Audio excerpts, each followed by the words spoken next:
Buenas tardes, docente Luis Alfaro García y compañeros de clase. Le habla el alumno Esteban Jean-Pierre Palas González, que junto a mi compañera Diana Domínguez Cruz hablaremos de distintos puntos de los cuales abarca la psicología penitenciaria. Precisamente, nombre de la cual lleva este curso. Sin más preámbulos, pasamos a la información. En esta tarde hablaremos de 5 puntos importantes de lo cual hacen referencia a la psicología penitenciaria. Pero antes de poder hablar de esos 5 puntos, vamos a hacer una pequeña introducción de todo lo que conlleva a lo que se refiere la psicología penitenciaria. Se sabe que la cárcel, al igual que las demás instituciones, tienen su forma de funcionamiento, sus normas y objetivos en la sociedad. El objetivo concreto de esta exposición es recoger la experiencia, el testimonio y la valorización de aquellos profesionales que laboran en el área de la salud de los presos encarcelados en distintas cárceles, teniendo como objetivo la labor encaminada de dicho paso la asistencia integral de nuevos pacientes, pero para eso se debe entender cárcel es aquella institución que está dentro del sistema de control y regulación de la sociedad, conllevándolo en el plano social y personal. Bien, continuando con la exposición, el primer punto del cual les voy a hablar es sobre el panóptico. El autor resaltante en este proyecto, en el cual él mismo denominó el panóptico, es Jeremías Begna, que nos mostraría la otra cara de la moneda, es decir, otra realidad. Debemos tener en cuenta que Jeremías inicia este proyecto o esta nueva forma de trabajo después de observar el castigo cruel y público al cual se les exponía a aquellas personas que infringían o rompían con la ley.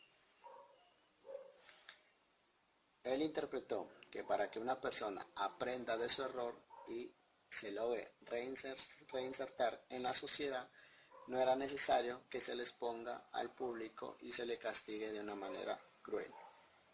Es ahí donde empieza este nuevo proyecto, esta nueva idea, o esta nueva forma de trabajo, como se le quiera llamar, que consiste en que se le pueda vigilar a la persona, pero que él no sienta la presión o el miedo de que en cualquier momento llegara alguien y le castigara. Por el contrario, es darle la oportunidad a la persona de decidir si seguir infringiendo con la ley o hacer un cambio de conducta.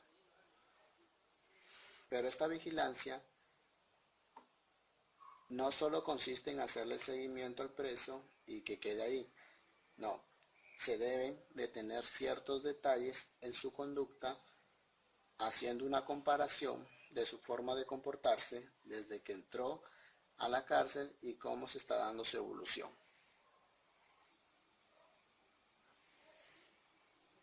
Dentro de los puntos en el cual se tienen que tener en cuenta, el primer punto es adaptarse como medida de supervivencia. Es importante que se le haga el seguimiento al preso y ver si él considera que sobrevivir en la cárcel es actuar de manera agresiva o, sin embargo, si es que busca otras estrategias, otras herramientas para poder llevarse bien con los demás. Quizás utiliza la comunicación o es una persona con la cual no se mete con nadie. Es importante ver esos detalles. El otro punto es asumir la estimación que la sanción comporta. Se debe ver si es que el preso es consciente de la sanción que se le ha dado y si es que se va a hacer, si es que está haciendo alguna actividad con el cual pueda lograr su libertad. Adquirir hábitos propios de la cultura del interno. Se relaciona mucho con lo que es adaptarse como medida de supervivencia. Debemos ver si el preso quizás al entrar a la cárcel se está convirtiendo en una persona peor, se junta con los más agresivos, los más malos, o sin embargo sus hábitos comienzan a cambiar, comienza a ser algo útil o comienza a querer él sentirse útil para poder así lograr su libertad. El otro punto es obedecer para ser útil. Es importante que él haga caso a las indicaciones que se le puedan dar, o por lo contrario, si no hace caso, podríamos estar hablando que es una persona que no le gusta que le den órdenes y puede infringir muy rápido la ley si vuelve a salir.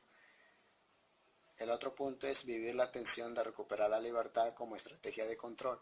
Aquí se debe ver al preso si quiere colaborar con las autoridades, quizás quiere participar en alguna actividad la cual se presente, o quiere estar siempre en constante colaboración con el objetivo de querer salir ya de este sitio. Y el otro es obedecer para ser dócil, que sin embargo es que reuniría las características de cada uno de los puntos a los cuales hemos hablado, con el objetivo de que se den cuenta de que se arrepintió de su error y que él piense que necesite otra oportunidad. En este punto tenemos el derecho autoritario.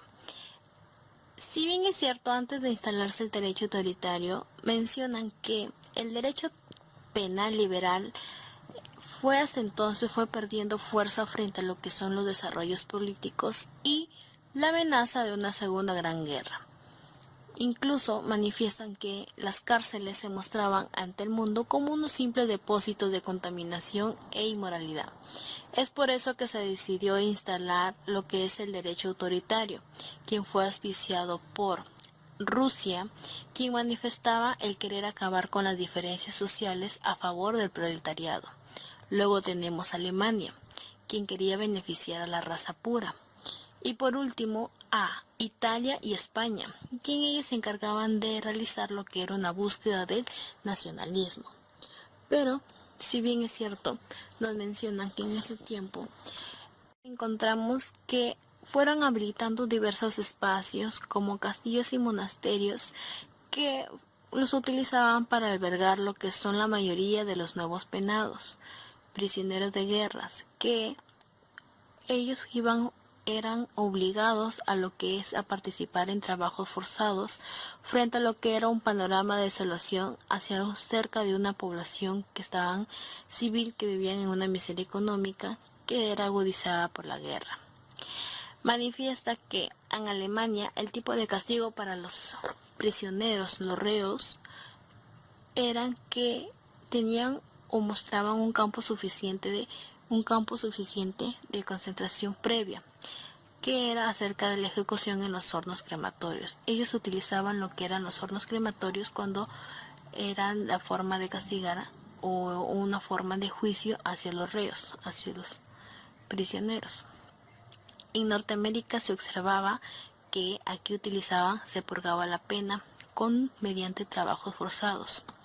En la Unión Soviética, los prisiones castigaban a los implicados del nazismo mediante un encierro del congelamiento de Siberia. Y por último, en Colombia, aquí se manifestó que, dado el fenómeno de la violencia partidista, estaban vigentes lo que era en el establecimiento con un régimen duro y déspota. En el siguiente punto hablaré sobre el choque de paradigmas penitenciarios, donde intervienen las escuelas clásicas y la positivista, basados en el trabajo de Enrique Ferri en su trabajo de Sociología Criminal. Estas escuelas intentan explicar la segregación como medio al tratamiento rehabilitador para recuperar los niveles de convivencia. El enfoque clínico de esta teoría lleva a tratar al interno como un enfermo, a diagnosticarlo por un equipo de especialistas que afirma un pronóstico del comportamiento y señala el respectivo tratamiento para modificar la conducta.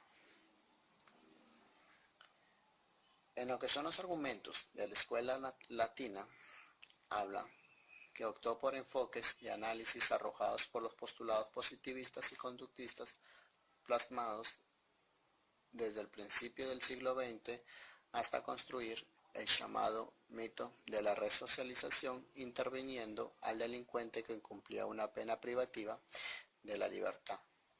Un aspecto fundamental y clave en esta escuela es que el criminal enfermo paciente se convierte en un objeto de atención de numerosos grupos de expertos, entre ellos médicos, psicólogos, psiquiatras, quienes, uniendo la frialdad propia de los científicos al celo apasionado del apóstol, lo siguen, lo observan, lo estudian, buscan penetrar dentro de él, leer en su interior para conocer sus pensamientos, sentimientos, afectos, instintos y las reacciones para descomponerlos, analizarlos y recomponerlos. Uno de los países que más desarrolló estas formulaciones fue España, que en plena posguerra abanderó las principales reformas. En 1948 entró en vigencia el nuevo reglamento de los servicios de prisiones, cuya finalidad era dar riguroso tratamiento penitenciario acorde a las más avanzadas doctrinas al recluso considerado persona susceptible de regeneración bajo principios cristianos para alejarlo de la reincidencia. 20 años más tarde, en 1968, España replantea su política penitenciaria, donde sostiene el sistema progresivo con 4 periodos. Lo interesante del modelo fue la flexibilidad, ya que el penado no pasaría por cada uno de los periodos ni estaría allí un tiempo predeterminado, como lo contemplaba el régimen 1957, muy parecido al actual de Colombia. Desafortunadamente, el modelo no avanzó como se esperaba. Los índices de pobreza, el hacinamiento en todas las cárceles, que estimaba 300.000 internos, la escasa remuneración de los funcionarios, la dureza del trabajo y la baja calidad de los recursos por la Escuela de Estudios Penitenciarios llevaron a un retroceso del penitenciarismo. Los 4 periodos en los cuales consistía este proceso era la reeducación, la readaptación social, la prelibertad y la libertad condicional. La escuela anglosajona. Esta escuela, en su evolución, toma diferentes giros. Hoy, con la globalización de la economía, la crisis ecológica y la revolución tecnológica, surge lo que se denomina la sociedad del riesgo. Según Ulrich Beck, en 1986, lo establece como una sociedad en peligro, una sociedad obsesionada por la seguridad. Entonces, este desarrollo teórico y práctico frente a los fenómenos de violencia y terrorismo surge lo que se llama cultura de emergencia. Barata a 1984, la cual desde los años 70 viene siendo caracterizada por la construcción de cárceles de máxima seguridad para privilegiar el aislamiento celular ajeno al ideal resocializador, la restricción de beneficios administrativos por delito de terrorismo, delincuencia organizada, tráfico de droga y delitos contra la libertad sexual. Entonces, ¿en qué consistía la cultura de la emergencia barata?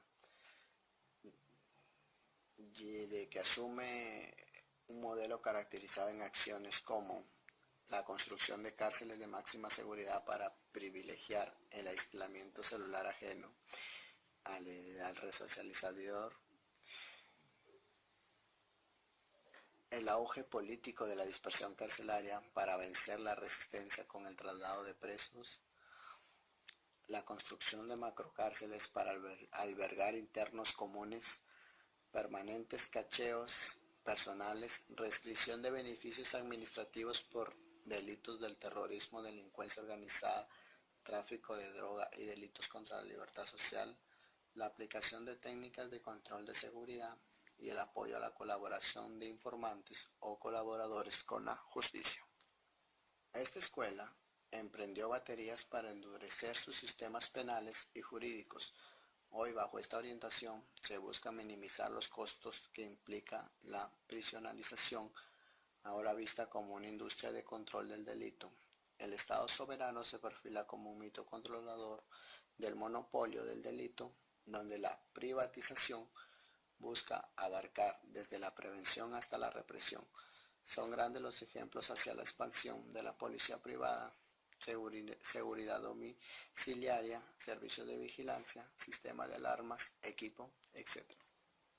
En el campo penitenciario existen 5 formas de contratación, de las cuales tenemos la contratación de la alimentación, educación, salud, servicios de seguridad, la construcción de nuevas cárceles, la financiación privada para nuevos establecimientos, el manejo, gerencia y operación de la institución penal y la contratación de servicios de tratamiento.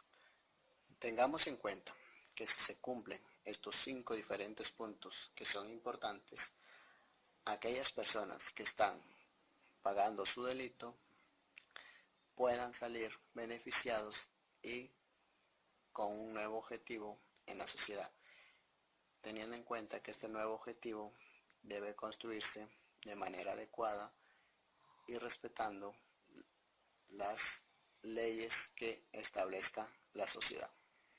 Como siguiente punto, vamos a hablar acerca de la Declaración Universal de Derechos Humanos. Si bien es cierto, se vinculó a ser con un movimiento de reconocimiento y protección acerca de estos derechos, que esto fue a nivel internacional a partir de la Declaración Universal de los Derechos del Hombre en 1948, junto con las reglas mínimas para el tratamiento de los presos aprobadas por las Naciones Unidas en 1953, donde esto se refería el de hacer o conseguir la reinserción social de las penas privativas de libertad, creando de esta forma una expectativa de un ordenamiento fundamental para cambiar el nocivo estilo de la presionalización. Incluso mencionan acerca de las normas mínimas. Estas normas mínimas se referían al de cómo consideraban al recluso, al de cómo lo consideraban como una persona con dignidad humana, ello que se destacan 4 elementos para su logro. Claro, según la regla del 65 que se resume así. Como tenemos en el primer punto, se refiere al de inculcar la voluntad de vivir en todos los reclusos. Luego tenemos en el punto número 2 acerca de cómo puede mantenerse con el producto de su trabajo. El de fomentar el autorrespeto. Y por último, el cuarto y último punto, el de desarrollar el sentido de responsabilidad. Luego tenemos que el penitenciarismo moderno mencionaron que existen 3 requisitos que deben satisfacer para que el sistema penitenciario sea estable. Uno de ellos es acerca de la seguridad, el control y la justicia. De esta forma pueden así conseguir evitar una contradicción entre los derechos humanos y el régimen interno. Bien, que el fundamento ético que prevalece desde la óptica del respeto y promoción de los derechos humanos se basa en los siguientes postulados. Tenemos en que en una sociedad democrática la sanción penal se efectúa con un servicio público en términos de calidad, economía y eficiencia. Otro punto, tenemos el marco ético, que está mediado y exigido a la autoridad acerca de la conducta o actitud. Lo fundamental de la gestión penitenciaria es el factor humano. Las prisiones no eligen a sus internos, pero sí a sus funcionarios. Y por último es que muchos internos tienen adicciones, carecen de actitudes o son agresivos, y por lo tanto van a requerir de un manejo especial y técnico que exige entrenamiento. Vamos acerca de la realidad penitenciaria en el Perú. Podemos observar que en la materia de los derechos humanos, el literal H del numeral 24 del artículo 2 de la Constitución Política del Perú y el artículo 5 de la Declaración Universal de los Derechos Humanos nos manifiesta que su objetivo es señalar que la ejecución penal y las medidas privativas de libertad de los procesados tienen que estar exentas o torturados o trato inhumano o humillante.